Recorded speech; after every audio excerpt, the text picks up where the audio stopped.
everyone, I'm Tanvi. I'm Caroline. Welcome to Scribe Talks. Today we're going to talk about the election. This is the election part 2 episode. So we talked about the election before it happened at the end of October, and now we're going to recap everything that has happened since then today. As we said before in the last episode, this is all our personal opinions, does not reflect the views of the Scribe.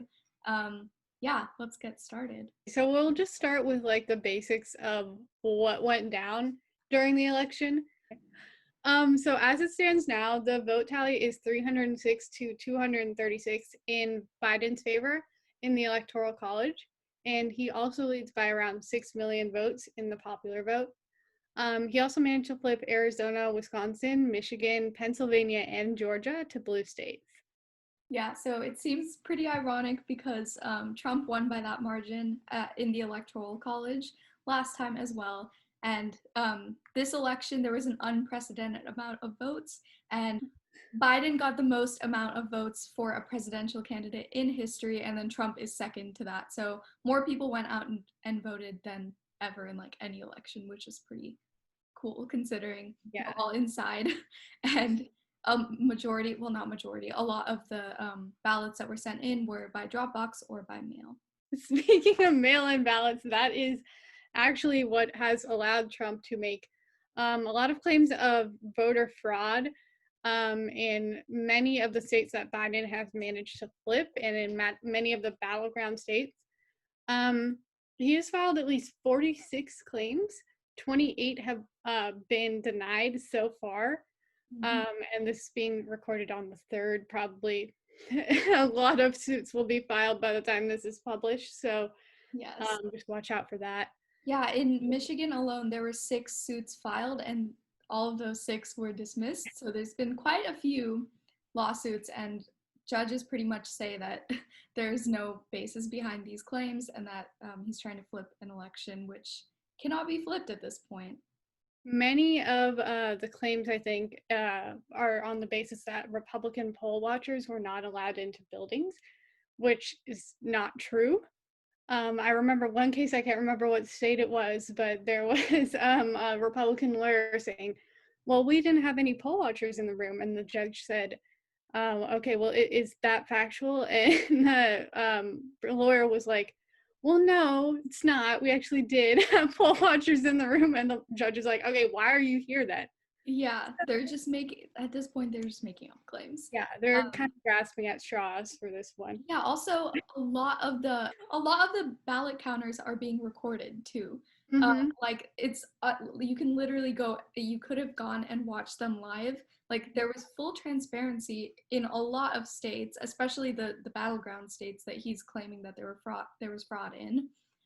So it's just a completely baseless claim. And Caroline, you were talking about the affidavits and how a lot of them are just coming like from random people that have like they have no basis. Yeah, in a lot of states, I mean, I know that I was watching the election like happening live for playing out in a couple of states in a couple of days. So I was seeing footage in battleground states of, Trump supporters like storming election buildings, like buildings where they were doing the counting. So I think a lot of these affidavits are coming from people who were not inside the rooms, who were just staring into the windows and seeing, random stuff that they might not know. Oh, is this actually procedure or is this, abnormal? And I think it just really it's a disrespect to those states and the counters because they were working so hard. I mean, like I can't remember what state it was, but there was like weather issues. They had to move to a different building, and like they were just working all night trying to count these votes because this was such a like flooded election almost. Yeah. So it's just really disrespectful to assume that those people were, not doing their job correctly. I mean, they were working so hard. Also, I'd like to talk about like the disparity between like some of the Trump supporters' claims during the ballot counting. Do you remember when like some Trump supporters in, I feel like it was like Arizona, they were saying, keep counting the votes. And then in another state, they're like, stop the count, stop the count. Oh my God, yeah, that was so funny to me because like either way, like they were saying, like half of them were saying stop the count, and then the other half were saying like keep counting, and either way, it They was were in already Biden's doing. favor. Like either way, it was Yeah. so funny. Yeah. It's like, okay, first of all, they're already counting the votes. Why are you protesting? Yeah. And then in the other state, stop the count. Like, that's just like so funny to me. Like, Yeah. what is your argument here? With Georgia, they said I remember like after Biden was in the lead, they were saying like stop the count. And I'm like, if Yeah. they stop the count now, you guys are losing. Yeah. Like there's really no way you can get out of this. You lost Uh-huh. the election. So yeah, it was just very interesting to see. Yes. I will admit though, there was a lot of echoing of kind of the sentiment that Democrats had like in 2016, but to a very sorry, to a very different degree than than it was in 2016. Yeah. Yeah, I feel like Hillary and her campaign like claimed that there was fraud, but there was a lot of evidence of like Russian collusion Yes. I and think there was a lot of evidence of malfeasance on the part of the Trump campaign. mhm. Um, And eventually she did like they did allow for the transition to happen. Obama, welcomed Trump into office. So yeah. it's How just many days did it take for the transition to occur in this case? You know? in I 2016. would have to look that up, but it was a couple days. I think it was at least a week. And Trump still has not conceded the election Yeah. officially. I mean, the transition is moving forward, but yeah, There's been no speech. There's been no nothing. So, yeah. We were talking about earlier. We feel like we're gonna have they're gonna have to drag Trump out of office pretty much at this point because yeah. he seems pretty solid about his position that the Hmm. election isn't over, but it is over. Although Biden won by a significant margin, I still think it's not as much as a lot of the Democrats expected. And that might be due to a lot of factors, but specifically the Democratic Party seems to have kind of a loose base almost. Like their positions aren't very clear on certain issues.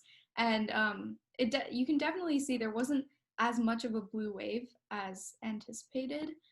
There's still a lot of people voting for Trump in this election. Yeah. And I feel like the Democratic Party, like older leaders in the Democratic Party are thinking, we have to cast a wide net. We have the Big Ten or whatever they call it. The Democratic Party has to appeal to a wide array of voters. Meanwhile, the Republican Party, they have, pretty solid positions. They have a base that is consistently going to stay with them. So I think that where like people like Nancy Pelosi are coming from, they're just like, okay, well, we're not really going to take a position on anything that's, progressive, moving forward, stuff like that. I think they're just, Mhm. we're not the Republicans. It's pretty much their position. Yeah, it feels like they don't really have a solid foundation almost. Like as far as Biden and Harris and like the way that they went about their campaign strategy, they talked a lot about like racism, you know, ending systemic racism, but like I feel like they didn't appeal to the people that they wanted to appeal to. Like Mhm. they were talking like, oh, okay, we're going to end systemic racism, but what are they actually doing? They're Yeah, funneling more, they're they funding want to the funnel police. more money into the police.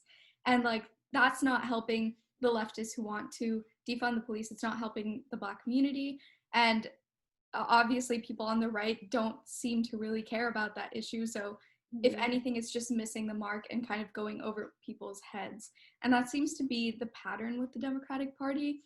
Like in terms of, I feel like a lot of people on the right voted for Trump because of the economic situation and they wanted to make sure that they have economic stability. And, Biden could have reassured that. And the whole, his environmental policy really focuses on creating jobs and creating stability for people. And he could have really talked about that. But I don't think that point was Yeah. driven enough. And it could have. A lot of Trump voters voted for him because they did not understand Biden's economic plan. They didn't drive home the point. If you make under $400,000 a year, you're not going to be seeing an increase in your taxes.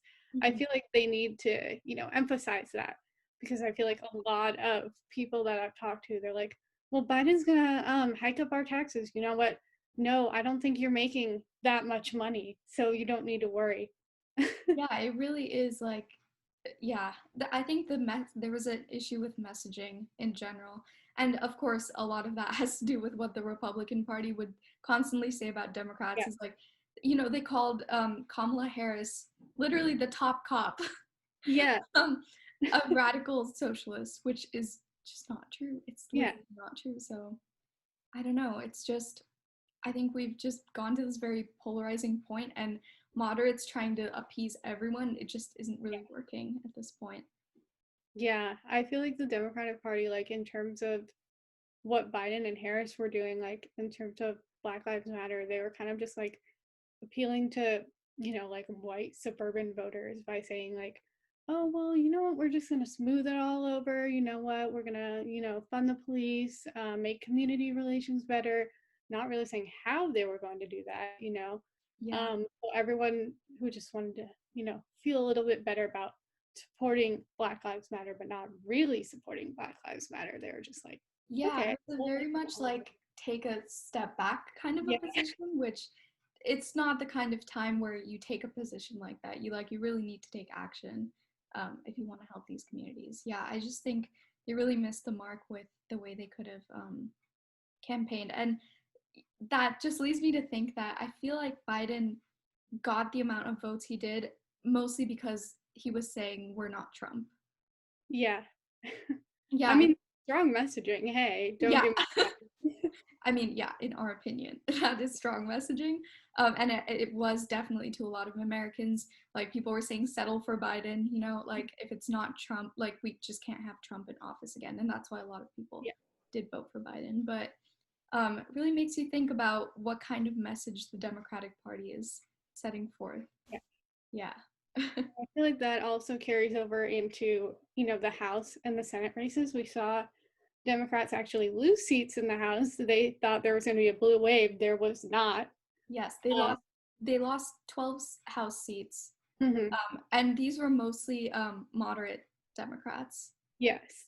Actually, the progressive Democrats, the squad, AOC, Elon Omar, they actually won their seats, won re-election. So I think that does show something about what Democrats want for the future of their party. Mhm. Yeah, I think the Democratic Party is so divided, but it was very clear with this election, like how the trend is going and what people really want from their communities and their leaders. Yeah. One thing I was thinking about is like a lot of people say, oh, well, the two parties, they're basically the same, or like the two candidates, they're basically the same. So why should I even care?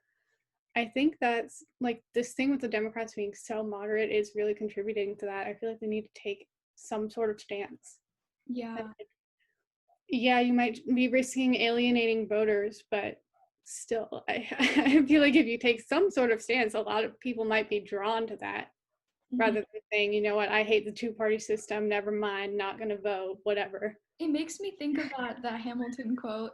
If you Yeah, stand for nothing, Burr, what yes, will you fall for? exactly.